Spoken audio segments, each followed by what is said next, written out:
Assalamualaikum warahmatullahi wabarakatuh, Bu ya. Waalaikumsalam warahmatullahi wabarakatuh. Ini saya hamba Allah mau bertanya. Saya punya ibu mertua atau bapak. Saya punya ibu mertua. Bapak mertua saya sudah meninggal 3 tahun yang lalu. Suami saya sudah 2 tahun tidak bekerja. Mertua saya jualan sarapan pagi, Bu ya. Penjualan merosot dan suami saya tuh bantuin ibunya untuk jualan sarapan pagi tanpa dibayar. Nah, suami saya bilang dia lebih milih ibu daripada saya dan anak saya. Suami saya berat buat nyari kerja karena kalau kerja nanti ibunya jualan, siapa yang bantuin? Mau nyuruh orang gak bisa bayar. Suami saya sejadinya tidak memberikan nafkah kepada saya dan anak saya. Bagaimana saya harus berbuat, Bu ya? Terima kasih. Baik, bismillah. Memberi nafkah kepada anak hukumnya wajib.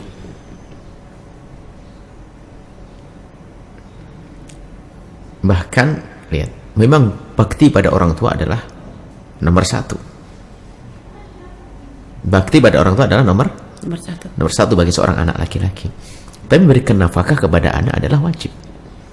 Kalau tidak memberi nafkah adalah dosa. Maka hendaknya kalau dia ada kesadaran akhirat, ya berusaha bagaimana tetap dua-duanya didapat. Mungkin ada solusi ya. Sebetulnya membantu ibunya barangkali karena demi kebaikan kehidupan ibunya. Mungkin kita tidak tahu, mungkin kalau kita diskusi langsung banyak pertanyaan kami sampaikan, di antaranya adalah bagaimana kalau biar saja suami bekerja, kemudian Anda sendiri yang menangani urusan, yang bakal menjamin bahasanya urusan ibu makan akan terjamin dan sebagainya, supaya tidak perlu bekerja. Karena pada akhirnya bekerja pun suami Anda yang menjadi tidak bisa bekerja di tempat lain, sehingga tidak memberi nafkah kepada Anda.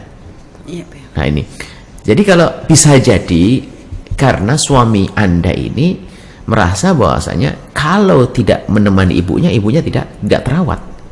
Berarti mungkin bisa kami tangkap Anda di mana gitu loh. Anda di mana kira-kira selama ini? Ini pertanyaan buat Anda. Makanya kalau saat ini bertemu lebih indah nih. Anda di mana? Apakah Anda selama ini tidak bisa merawat mertua Anda? Anggap saja ini kan amal juga kan begitu. Apalagi ini adalah ibu Anda daripada sang suami. Biar suami bisa bekerja. Nah, ini pertanyaan juga. Kenapa kok tidak Anda ikut campur dalam merawat ibunda sehingga suami Anda bisa bekerja, bisa memberi nafkah kepada Anda dan anak-anak Anda? Jadi sebetulnya bisa diskusikan hal-hal semacam ini. Suami kalau memang dia mungkin kita tidak mengerti apa yang terjadi perbincangan antara suami Anda dengan ibu, atau mungkin ibunya merengek dan sebagainya, maka kalau seperti ceritanya ya mungkin dia tidak tega, bisa jadi. Atau memang suami Anda golongan pemalas, ini bikin alasan saja untuk tidak bekerja. Kan banyak orang itu alasan dakwah jadikan alasan untuk tidak bekerja, kumpul sama ustadz, mengikuti ustadz terus alasan untuk tidak bekerja karena pemalas. Ada model manusia begitu, ada kok. Ada satu orang ikut ustadz kemana-mana, istrinya jerit, ternyata apa? Suami saya nggak kasih nafkah gara-gara apa? Suami saya ikut ustadz, alasannya ini dakwah. Ini nggak benar, keblinger orang begitu. Ada model begini. Maka saya tidak tahu seperti apa sih karakter laki-laki tersebut. Suami Anda itu seperti apa? Nah, saya tidak ngerti. Tapi kalau suami Anda orang baik dan tanggung jawab pada dasarnya, aslinya, kok tiba-tiba berbalik begitu, tentu ada satu hal yang mungkin sangat pribadi antara beliau dengan ibunya. Maka yuk kita diskusikan bareng-bareng. Pokoknya gini loh ya. Anda harus bangga loh ya kalau punya suami bisa berbakti pada ibu. Cuman suami itu yang males-males ini nggak bener tuh. Sedih saya sebagian suami itu. Sampai suatu ketika ada suami, dia rajin untuk menyampaikan kebenaran, dakwah dan sebagainya. Istrinya suruh pergi ke pasar. Suruh suami pergi ke pasar, istri biar di rumah. Ngaco ini. Saya sedih kalau suami itu sewenang-wenang begitu tuh. Pulang ke rumah minta duit kepada istrinya untuk ikut pengajian lagi dan sebagainya. Bekerja dong suami. Cuma ada kadang-kala suami itu nasib bangkrutan, nggak bisa bekerja, maka istri berperan boleh, yang demikian itu bagus saja kok. Tapi jangan sampai ongkang-ongkang. Jadi itu kami tidak tahu hakikatnya seperti apa. Bisa jadi suami Anda memang sangat mencintai ibundanya dan kemudian juga ibundanya memohon, merengek. Nah, kemudian juga mungkin ibundanya masih punya tanggungan, adik-adiknya dan sebagainya, sehingga harus jaga warung, harus menghidupi warung tersebut. Tidak tahu ya. Cuman yang jelas dibuka komunikasi yang baik. Paling tidak Anda harus berjanji Anda akan membantu.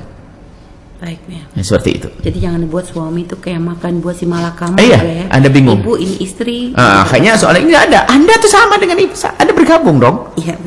Ibaratnya Anda makan, dimakan oleh ibu. Gitu loh. Jangan sampai betul. Ini kerepot bagi milih ibu atau istri. Milih ibu. Kok bisa milih ibu sama istri? Gimana sih? Tuntutan istri kok, banyak. kok minta istri apa? Ya mestinya ada yang diberikan istri akan nyampe ke ibu pada akhirnya, kan begitu seharusnya. Baik ya. Keindahan itu penting. Hanya mungkin, aduh gimana ya, kok nggak cukup, nggak cukup. Karena bisa melihat makanan 2 orang bisa dimakan oleh 3 orang. Tinggal ditumpangkan saja ibu Anda. Masaknya ada menunya tetap, nggak ada tambahan dan sebagainya. Dimasukkan 1 orang nggak akan kurang berkah, Nabi mengatakan kok. Iya, ya. Apalagi ini ibu ya. Apalagi ibu seperti itu. Baik.